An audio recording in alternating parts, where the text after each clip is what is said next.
Hi, everyone. I'm here today with Linda Darling-Hammond, and we're here to really talk about what does the world look like right now with COVID-19 for families and for educators, and supporting the growth of our little ones in our communities and in our families.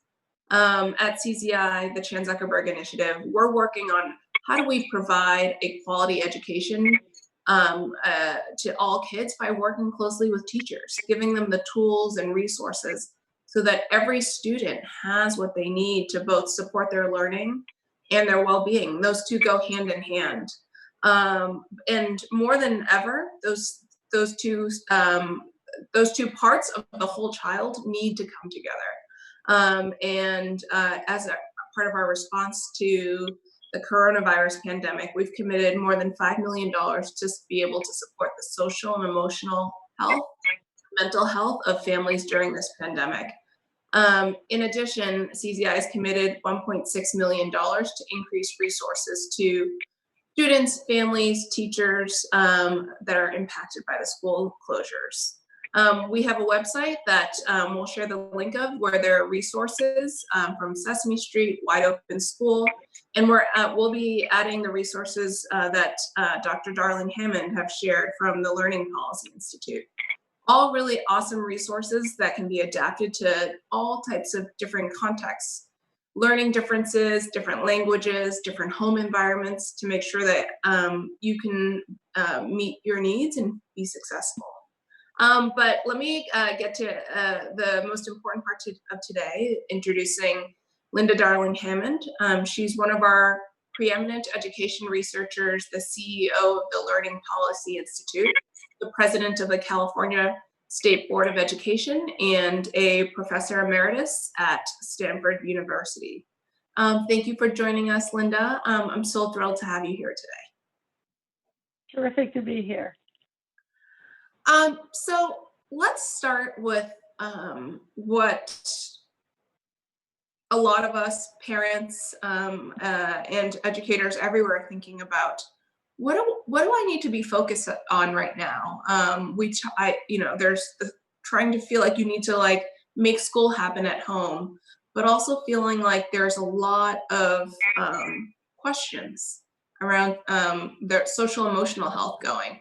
What should parents be doing? What should educators be doing?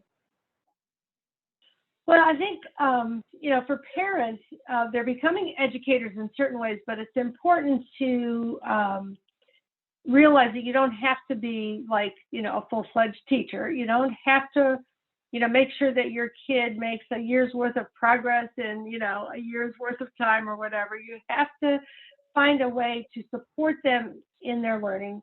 People learn all the time. Kids are learning every minute of every day. What parents can do is create a workspace for them, help them find a space in which, if they're doing distance learning, they can be, focused on it and productive. Help them develop some routines so that days are not too unpredictable. You want a little adventure, but you don't want things to be, chaotic.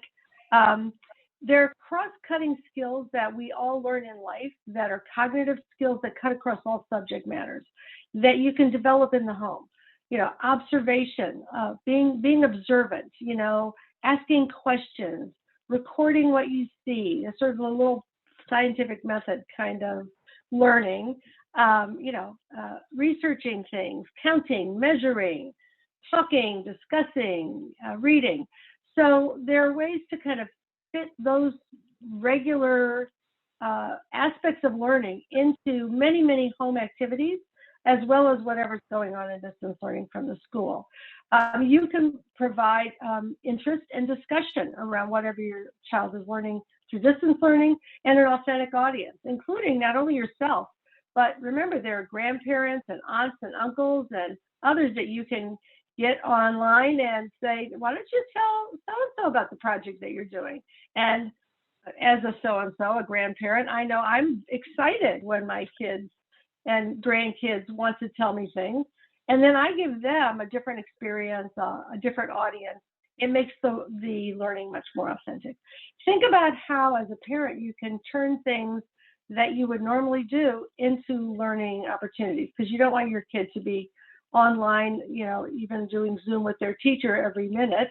They will have in and out experiences from that.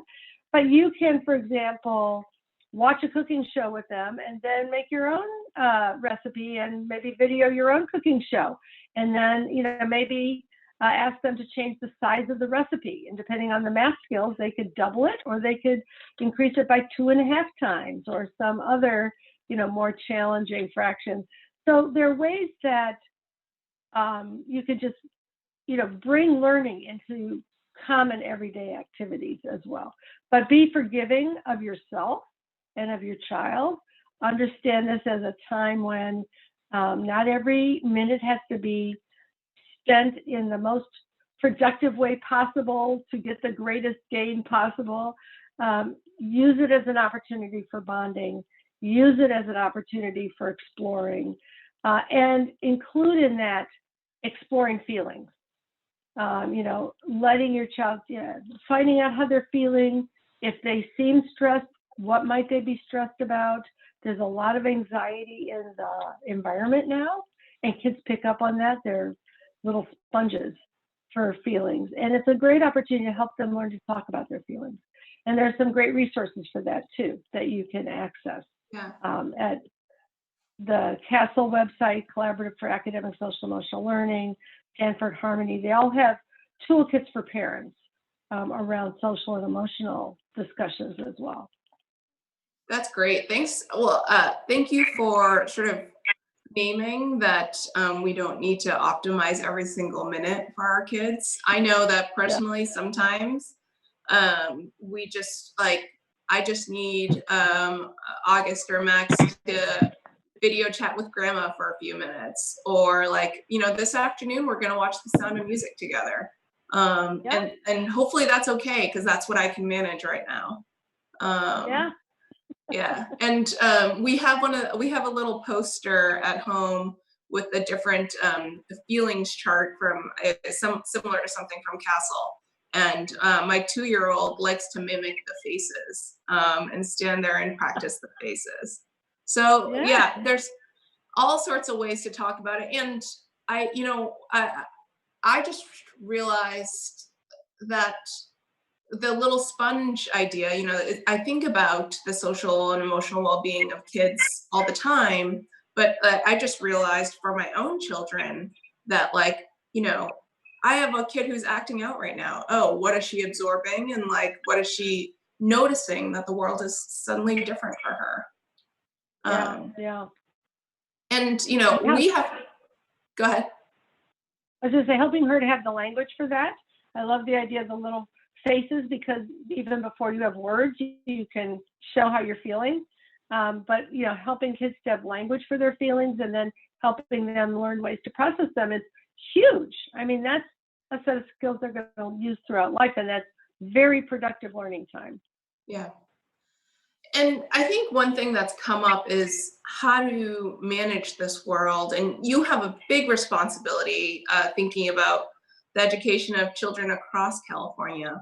But things look really different in different contexts. I see in my view as an educator and as a pediatrician that every family is different, every context is different. And now that we're in the world of distance learning, how do you think about the different models of learning and needs that we need to do to make it work in the millions of different households that we have?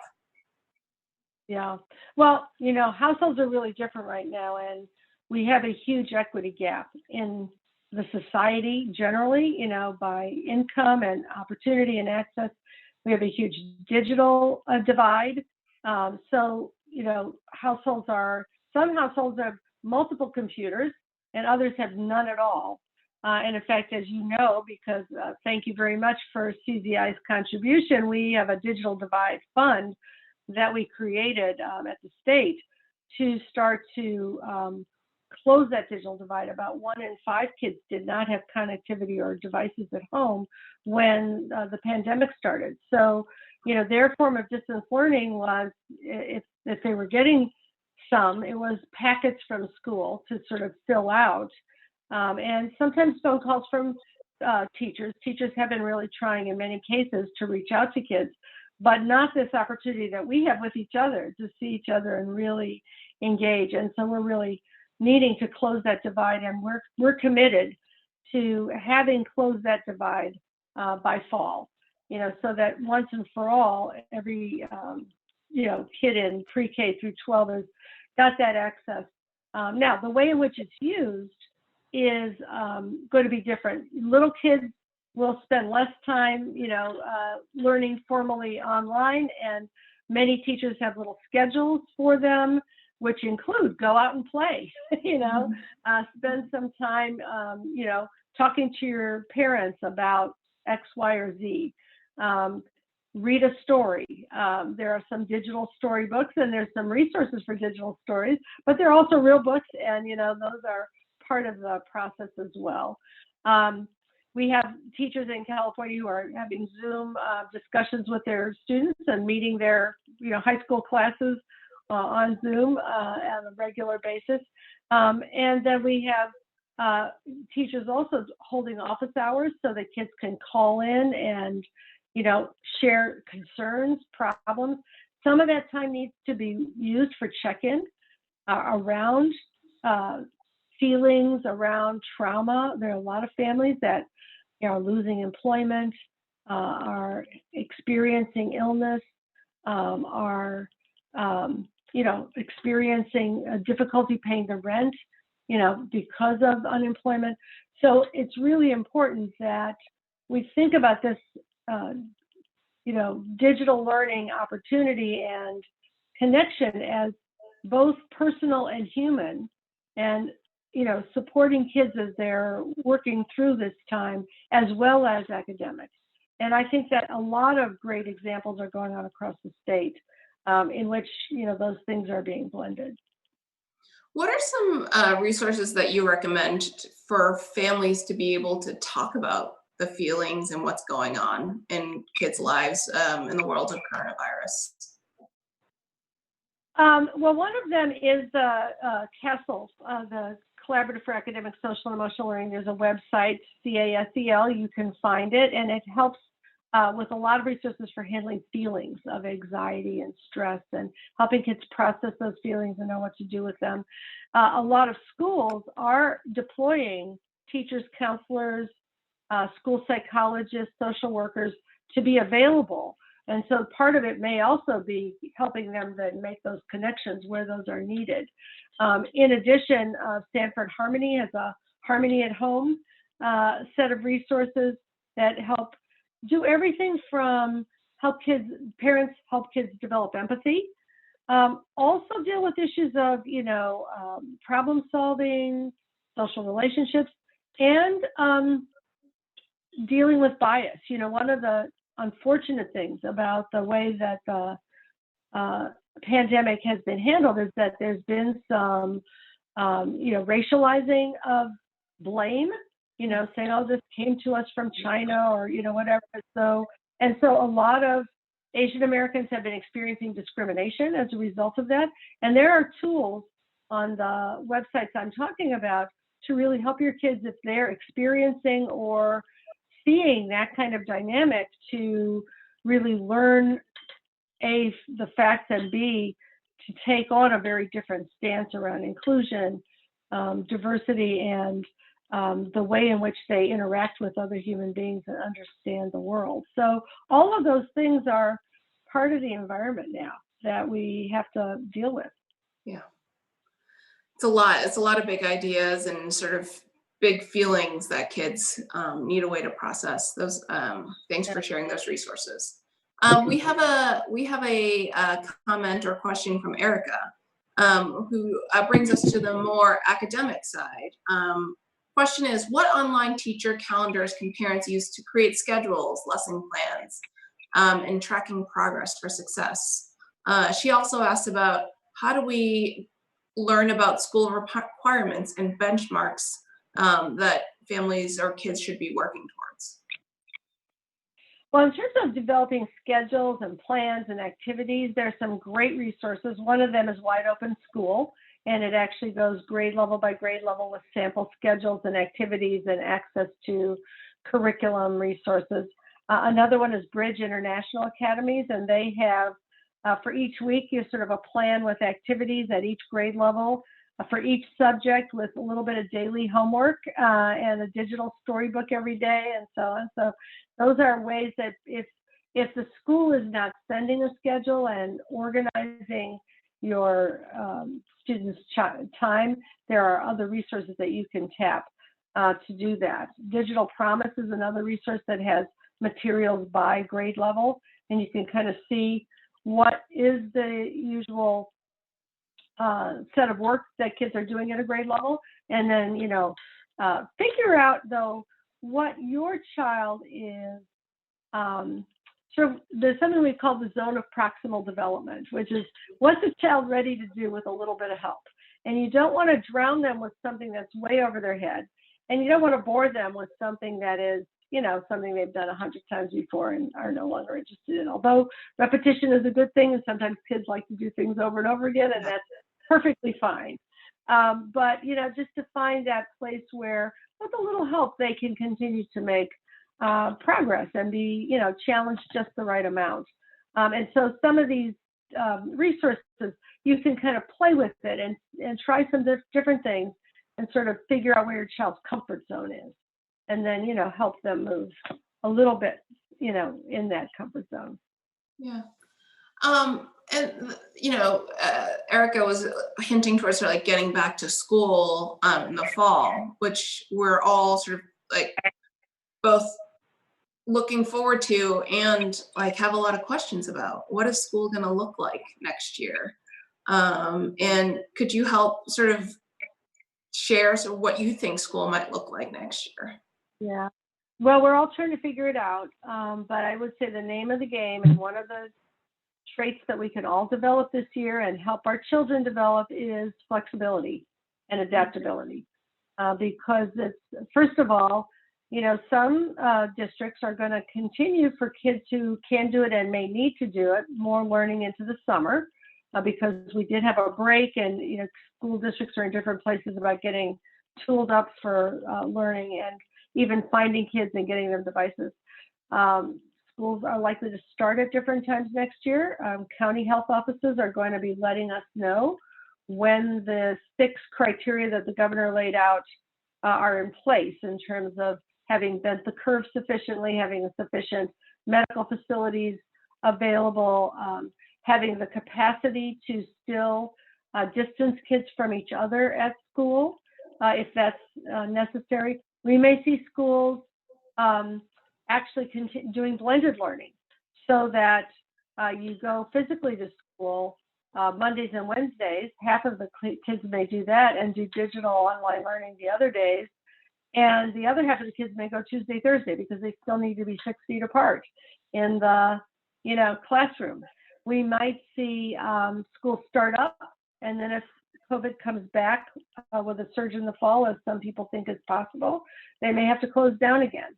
But hopefully we'll be much more ready for it if that happens, and we'll, in terms of the learning environment, be able to support it. And hopefully it'll be a shorter period of time if that happens. But because we don't know how the pandemic is going to proceed, we may see openings and closings, and we may see different models of schooling that are taking place. Yeah. School's no longer just a place. School is going to take place in all sorts of different contexts. That's right. What do you think are going to be, when we do sort of resume, what are the priorities that you think a lot of teachers and school leaders will be trying to tackle first? Well, I hope that the first priority is re-engaging the relationships with the kids. Really supporting them in their sort of social reconnection, doing an analysis of what kind of trauma kids may have experienced, so that the supports for them are in place, and so teachers know what kids are experiencing. Talk about giving each other forgiveness. We're all going to have to be in a place of real human connection and sensitivity and thoughtfulness. Of course, we're going to want to do some assessment of where kids are in their, learning and in their skills.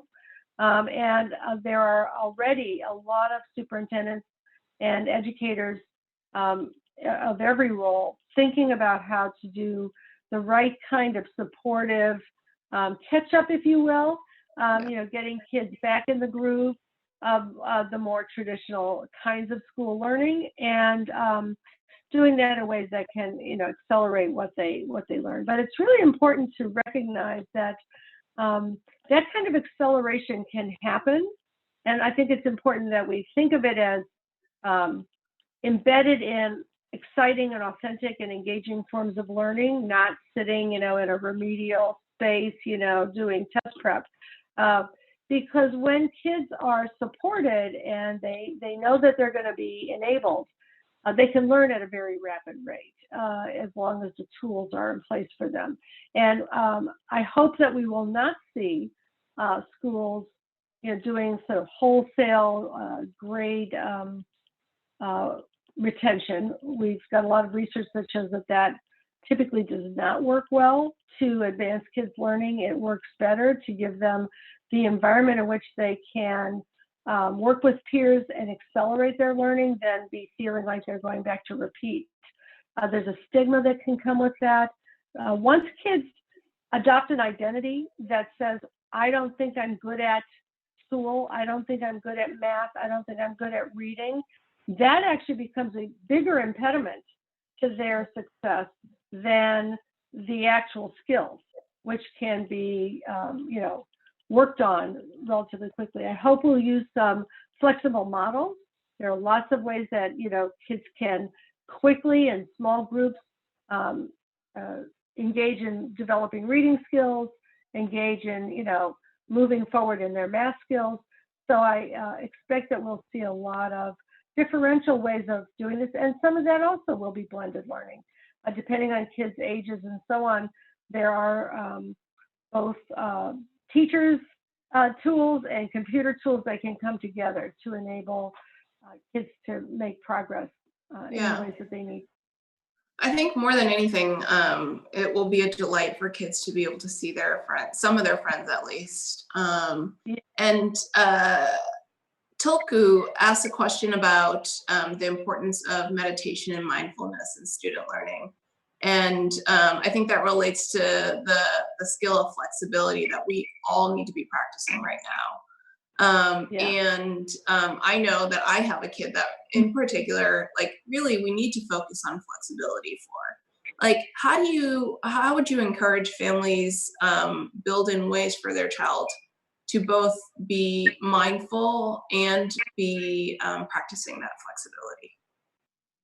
That is such a terrific question. And, mindfulness practice, which a lot of schools are now using, there's a lot of evidence that it both develops brain architecture, it calms the brain and the body, it opens up kids to learning. We learn most effectively when we have both a positive frame of reference and when our bodies are not anxious, when we're not, fraught.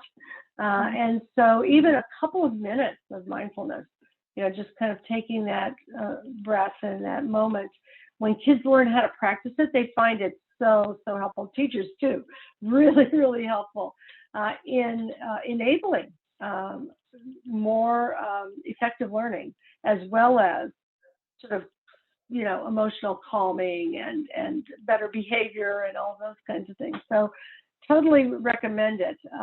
And it helps. I think it's one way to get to more flexibility, because you can kind of calm down and sort of let go of the anxiety that may lead to sort of rigidity. Another is to really talk about it. I have a friend who's a psychiatrist, and when her kids were little, we would socialize together, and I would remember her saying to one of her kids, "Thank you for being so flexible," when we were making decisions about what to do. And it was just something that they were recognizing and rewarding. You can help kids think about options. Well, here's a situation. what are we going to do? We could do X, we could do Y. What are the pros? What are the cons? We can think it through, actually use those little challenges as opportunities to learn problem solving skills. And then, it might not be what we thought we were going to do. We're maybe having to change our plan, but we can figure out what to do, and we can be flexible. And you can really model it and talk about it and help kids see that as a virtue rather than a liability. Yeah. We've talked about a lot of great programs, and I think luckily a lot of these programs have been made are either free or made freely available right now for families to use. But we have Becky is asking a question around how, if a school or a group of teachers want to get together and implement something, how do they get support? How do they either get access to grants or support from the state or their local district to be able to implement something? You mean things like what we were talking about, the mindfulness and things like that? Or all the number of programs that we've talked about. Yeah. Well, I mean, there are all kinds of different contexts for people. So it depends on your context, but I know there are a lot of educators who've put together projects and so on, and they've either done a GoFundMe. There are portals for educators that places like Silicon Valley Community Foundation and other community foundations have, where they will allow folks to come with their project and actually send donors toward those, project pages so that people can, get funding if they need it for that. There are also some terrific ways that educators can just work together to plan things. And AFT has a set of websites where educators can collaborate, not only share my lesson, but there are other sites for that. And many schools are now getting collaborative websites. Google Hangout has a way by which you can come together with others in your school and work on developing lessons together, developing curriculum plans. It's a great time for people to be doing that, because teaching can be isolating in any event, but when you're sitting in your kitchen taking care of your kids and your kids at home and your kids at school, it could be especially isolating if you don't have colleagues that you can, reconnect to. Yeah, I think being able to work in groups is very helpful in a time like this. Just being able to have that network. I think that's a great point. We have a question from Bart. Bart is from the University of Virginia School of Education in the Jefferson Education Exchange, actually a CZI grantee. And so they actually talk about, Bart asks about a couple of ideas, but his question is, do you have any perspective about the risks and benefits of giving kids agency over their own learning in a way that won't be practical in a room full of students? I personally think about choice and agency as incredibly important way to be trauma informed. But how do we make it in a way that will allow for smooth transitions for schools? Well, there are different settings, and what's appropriate in school and out of school are different things. So I don't think that everything we do out of school should be geared at what you're going to do in school. But to the point of, I think, when you're thinking about within a classroom context, or even within a distance learning context, the teacher can provide choice and enable agency within some parameters. So it's important to think about what choices are appropriate here. Burning up your parents' house is not one of the choices you want to, pave the way for. You want to sort of think about, okay, you could choose between these things. And then I do think it's really important to support kids' agency. And there may be ways in which kids show agency outside of school that don't completely translate back to school. And I think you can teach kids to code switch, that here's what we do in school, and, we can do other things outside of school. And one of the ways that kids can learn how to use their agency is to be thinking about the consequences for other people of what they do. So that's part of that social and emotional learning is like, okay, here's what I want to do. And sometimes it's important to think about how might that affect others in my environment, and actually to kind of walk through that thinking process so that we develop that kind of consciousness about how our actions affect others. And that then we can have agency and use our agency to be considerate as well as to be agentic in whatever it is we're trying to do. Yeah. Yeah, I think the question around choice, and I think it relates to schedule too. For our family, our kids know that they have periods of time where they do get choice and periods of time where they don't. Right. And we've taken the opportunity to teach our 4-year-old about the days of the week. So she understands Monday through Friday, we do things a certain way. And then Saturdays and Sundays, it's different. Surprisingly, they get it. Yeah. And you can give them choices even within the day. You can, say, well, we're going to have story time. When do you want that? We could do it here or here. Those are small choices within the day. And then there could be a free choice time. You have an hour where, you choose whatever it is that you want to do. And, try to help kids understand that there can be ways to use your agency within a framework, that also gets certain things accomplished. Yeah. One thing I think about a lot, Linda, is how to make sure that our kids are still developing their social skills, especially when they're just, our kids are just, our two daughters are together all the time. So give and take between siblings is different than give and take between friends at school. Indeed it is. Or it's, more take than give when it's your sister. But how do we, but they do have these Zoom calls where they get to engage with other kids. How do we at home reinforce the sort of the social graces that get learned so naturally when kids are together?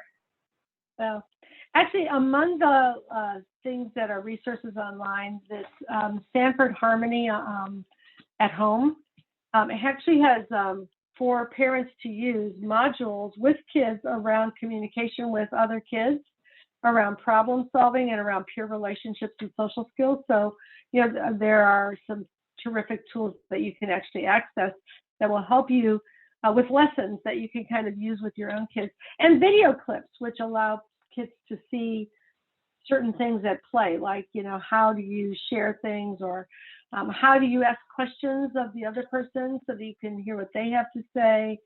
How do you listen as well as talk? These kinds of things that are part of being able to socialize. Yeah, we'll have to check those out. I would say that we're losing some of our manners between our 4-year-old and 2-year-olds with all this together time. Yeah. Allison asked a really good question that I think about a lot as both a parent and school leader. Allison asked, I'm wondering if Linda has advice on how parents can help support their own well-being, since that impacts a child's well-being. And I think that both applies to teachers too. This is just me reflecting on Allison's question, because I think more than ever, we're realizing as a society how critical teachers are. And, teacher well-being is something that we spend a lot of time at the Chan Zuckerberg Initiative thinking about, and at the primary school. But like, how do we make sure that parents have the gas, the energy to help support their kids at home?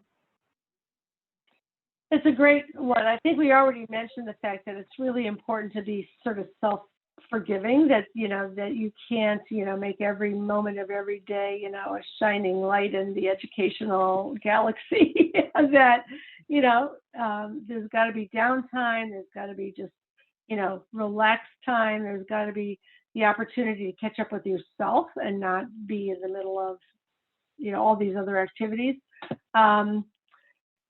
We were talking earlier about the fact that many families are, aware of the desirability of not having the kids watching TV all the time. But, it is okay to say, I'm going to take some time and, you can watch The Sound of Music or PBS, KQED here in the Bay Area, and PBS stations across the country and certainly in California have built a whole curriculum for every grade level of kids, from the little kids who might watch Sesame Street, to the older kids who might be watching Ken Burns series with lesson plans and activities and conversation and so on. And you can, really plan that as part of the time that your kids are, focusing on something that's interesting and engaging and useful to them. And you can take a breath and, step away and, do what you need, whatever it is that you need to do to, really have a little bit of rejuvenation time. Having schedules, bedtime at a certain time so you get that evening to regenerate is also important. And, being able to talk about feelings with your kids and say, I'm really exhausted right now, and this is how that makes me feel. And it makes me feel better when you can do X, Y, and Z.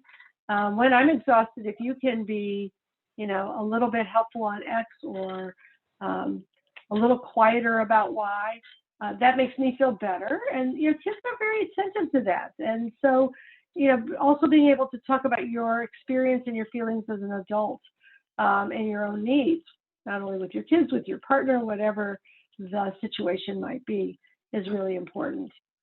I find bedtime to be so critical for the kids to get enough sleep, but also for me just to have time in the house without kids around.